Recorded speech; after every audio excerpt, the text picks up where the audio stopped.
नमस्कार दोस्तों, स्वागत है आपका अपने यूट्यूब चैनल सच रस में।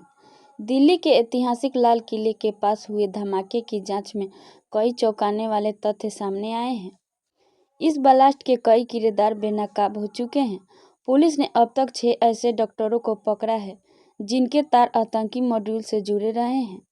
पहला और सबसे बड़ा नाम डॉक्टर मोहम्मद उमर का है, जो पुलवामा के कोइल गांव का रहने वाला था और फरीदाबाद के अल फलाह मेडिकल कॉलेज में डॉक्टर था। इसे ही पूरी साजिश का किंगपिन माना जा रहा है। ये पेशे से तो डॉक्टर था, लेकिन शक है कि ये जैश के लिए काम कर रहा था।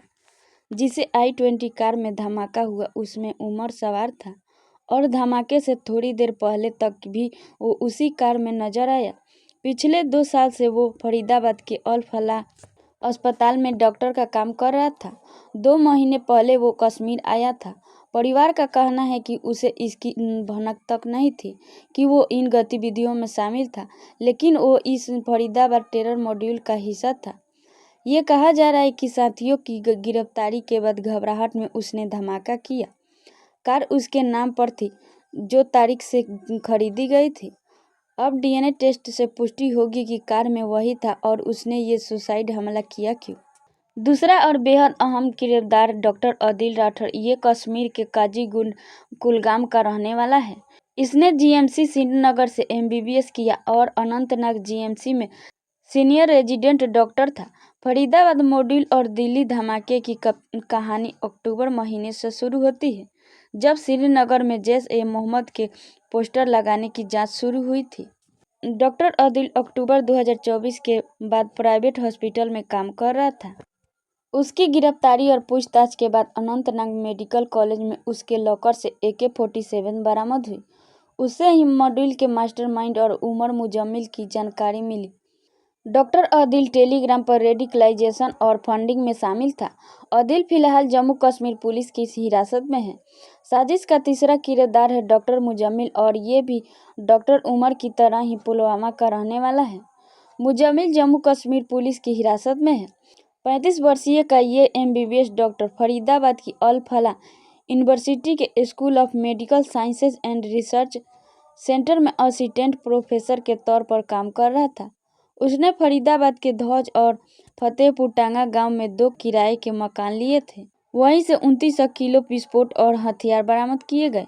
वो व्हाइट कॉलर टेरर इकोसिस्टम का मास्टरमाइंड था, जिसमें पढ़े लिखे प्रोफेशनल रेडिकलाइजेशन होकर पाकिस्तानी हैंडल से जुड़े थे।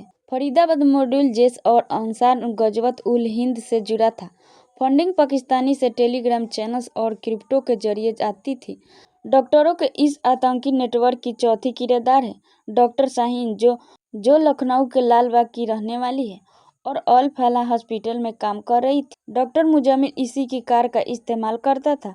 हरियाणा रजिस्ट्रेशन की उसकी मारुति स्विफ्ट डिजायर कार से AK-47 और 3 मैगजीन बरामद किए गए। साथ ही लाइव राउंड के साथ 1 पिस्तौल और 2 खाली कारतूस, 2 अतिरिक्त मैगजीन भी बरामद की गई थी। जम्मू कश्मीर पुलिस ने आतंकवादी मॉड्यूल से जुड़े मामलों में पुलवामा से सजाद अहमद माला नाम के एक डॉक्टर को हिरासत में लिया है। इससे पहले वो उत्तर प्रदेश से 5वें डॉक्टर को पुलिस ने हिरासत में लिया था। पुलिस सूत्रों के मुताबिक डॉक्टर सजाद अहमद माला गिरफ्तार किए गए डॉक्टर उमर के दोस्त हैं। फरीदाबाद में बरामद हथियार जिस गाड़ी से मिले थे, वो गाड़ी लखनऊ निवासी परवेज अंसारी के नाम पर रजिस्टर थी। इसी सुराग के आधार पर ATS की टीम लखनऊ पहुंची और पूछताछ की। धमाके के बाद दोनों के बीच बातचीत का कॉल रिकॉर्ड सामने आया है, जिसे ATS ने अपने कब्जे में ले लिया है। एजेंसी इस कॉल की पूरी डिटेल खंगाल रही है, ताकि यह पता लगाया जा सके कि धमाके के बाद दोनों ने क्या बातचीत की थी। यूपी ATS और परवेज अंसारी, उनकी बहन शाहीन और फरीदाबाद मॉड्यूल में पकड़े गए डॉक्टर आदिल के बीच संबंधों की गहराई से जांच कर रही है। आपको इन आतंकियों के बारे में क्या राय है, कमेंट सेक्शन में जरूर बताइए। अगर वीडियो पसंद आए तो चैनल को लाइक और सब्सक्राइब जरूर कीजिए। धन्यवाद।